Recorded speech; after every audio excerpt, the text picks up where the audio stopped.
We were friends, Dolly and Catherine and me. I was 11 and I was 16. Though no honors came my way, those were the lovely years. I never brought anyone home with me, and I never wanted to. Once I took a girl to the picture show, and on the way home she asked, couldn't she come in for a drink of water? If I had thought she was really thirsty, I would have said all right. But I knew she was faking just so she could see inside the house the way people were always wanting to, and so I told her she better wait until she got home. She said, all the world knows Dolly Talbot's gone, and you're gone too. I liked that girl well enough, but I gave her a shove anyway, and she said her brother would fix my wagon, which he did. Right here at the corner of my mouth, I've still got a scar where he hit me with a Coca-Cola bottle. I know, Dolly, they said, was Verena's cross, and said too that more went on in the house on Talbot Lane than a body cared to think about. Maybe so, but those were the lovely years. On winter afternoons, as soon as I came in from school, Catherine hustled open a jar of preserves, while Dolly put a foot-high pot of coffee on the stove and pushed a pan of biscuits into the oven. And the oven, opening, would let out a hot vanilla fragrance. For Dolly, who lived off sweet food, was always baking a pound cake, raisin bread, some kind of cookie or fudge, never would touch a vegetable. And the only meat she liked was the chicken brain, a pea-sized thing gone before you've tasted it. What with a wood stove and an open fireplace, the kitchen was warm as a cow's tongue. The nearest winter came was to frost the windows with its zero blue breath.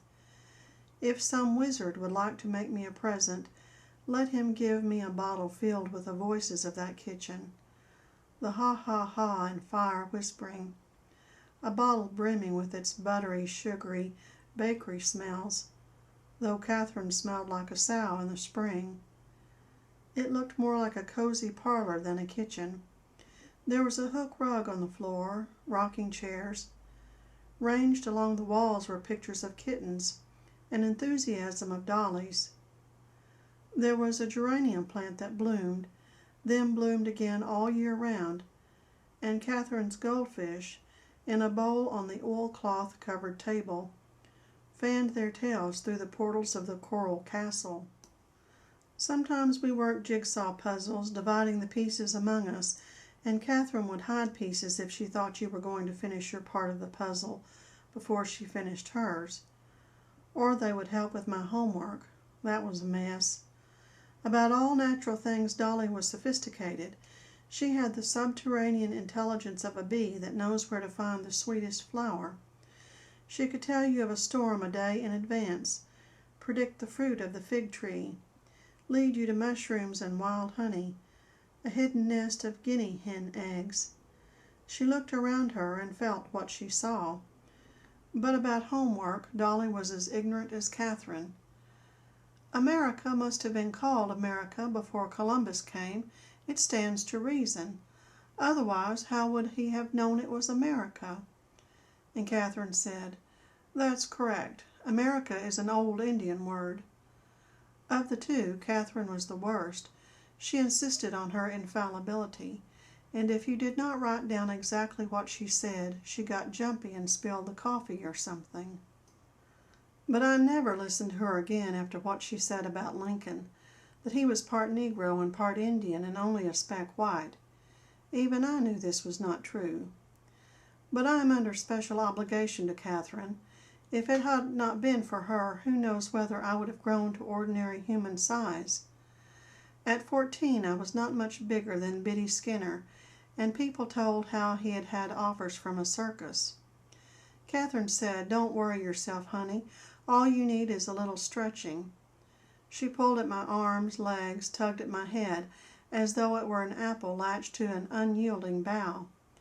But it's the truth that within 2 years she had stretched me from 4 feet 9 to 5 feet 7, and I can prove it by the bread knife notches on the pantry door. For even now, when so much has gone, when there is only wind in the stove and winter in the kitchen, those growing-up scars are still there, a testimony. Despite the generally beneficial effect Dolly's medicine appeared to have on those who sent for it, letters once in a while came saying, "Dear Miss Talbot, we won't be needing any more Dropsy Cure on account of poor Cousin Belle," or whoever, "passed away last week, bless her soul." Then the kitchen was a mournful place, with folded hands and nodding heads.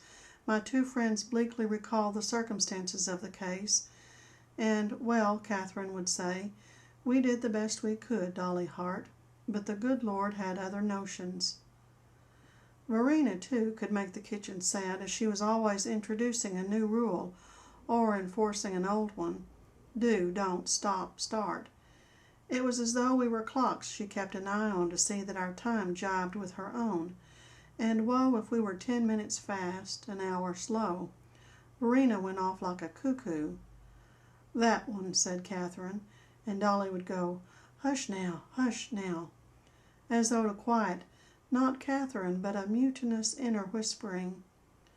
Verena in her heart wanted, I think, to come into the kitchen and be a part of it, but she was too like a lone man in a house full of women and children, and the only way she could make contact with us was through assertive outbursts. "Dolly, get rid of that kitten. You want to aggravate my asthma. Who left the water running in the bathroom? Which one of you broke my umbrella?" Her ugly mood sifted through the house like a sour yellow mist. "That one. Hush now, hush." Once a week, Saturdays mostly, we went to River Woods. For these trips, which lasted the whole day, Catherine fried a chicken and deviled a dozen eggs, and Dolly took along a chocolate layer cake and a supply of divinity fudge. Thus armed and carrying 3 empty grain sacks, we walked out the church road past the cemetery and through the field of Indian grass. Just entering the woods there was a double-trunked china tree, really 2 trees, but their branches were so embraced that you could step from one into the other. In fact, they were bridged by a tree house.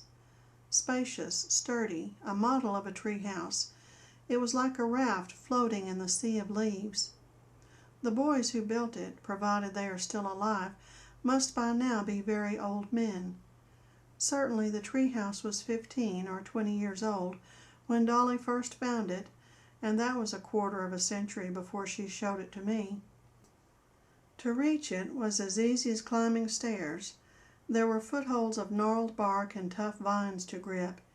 Even Catherine, who was heavy around the hips and complained of rheumatism, had no trouble. But Catherine felt no love for the tree house. She did not know, as Dolly knew and made me know, that it was a ship, that to sit up there was to sail along the cloudy coastline of every dream. "Mark my words," said Catherine, "them boards are too old. Them nails are slippery as worms, gonna crack in two, gonna fall and bust our heads, don't I know it?" Storing our provisions in the tree house, we separated into the woods, each carrying a grain sack to be filled with herbs, leaves, strange roots. No one, not even Catherine, knew altogether what went into the medicine, for it was a secret Dolly kept to herself, and we were never allowed to look at the gatherings in her own sack. She held tight to it as though inside she had captive a blue-haired child, a bewitched prince. This was her story. Once, back yonder when we were children, Verena still with her baby teeth and Catherine no higher than a fence post, there were gypsies thick as birds in a blackberry patch, not like now when maybe you see a few straggling through each year. They came with spring, sudden like the dogwood pink. There they were, up and down the road and in the woods around. But our men hated the sight of them, and Daddy, that was your great-uncle Uriah, said he would shoot any he caught on our place. And so I never told when I saw the gypsies taking water from the creek or stealing old winter pecans off the ground. Then one evening, it was April and falling rain, I went out to the cowshed where Fairy Belle had a new little calf, and there in the cowshed were 3 gypsy women, 2 of them old and 1 of them young, and the young one was lying naked and twisting on the corn shucks. When they saw that I was not afraid, that I was not going to run and tell, one of the old women asked would I bring a light. So I went to the house for a candle, and when I came back the woman who had sent me was holding a red hollering baby upside down by its feet, and the other woman was milking Fairy Belle. I helped them wash the baby in the warm milk and wrap it in a scarf. Then one of the old women took my hand and said, "Now I am going to give you a gift by teaching you a rhyme." It was a rhyme about evergreen bark, dragonfly fern, and all the other things we come here in the woods to find. Boil till dark and pure if you want a dropsy cure. In the morning they were gone. I looked for them in the fields and on the road. There was nothing left of them but the rhyme in my head. Calling to each other, hooting like owls loose in the daytime, we worked all morning in opposite parts of the woods. Towards afternoon, our sacks fat with skinned bark, tender torn roots, we climbed back into the green web of the china tree and spread the food.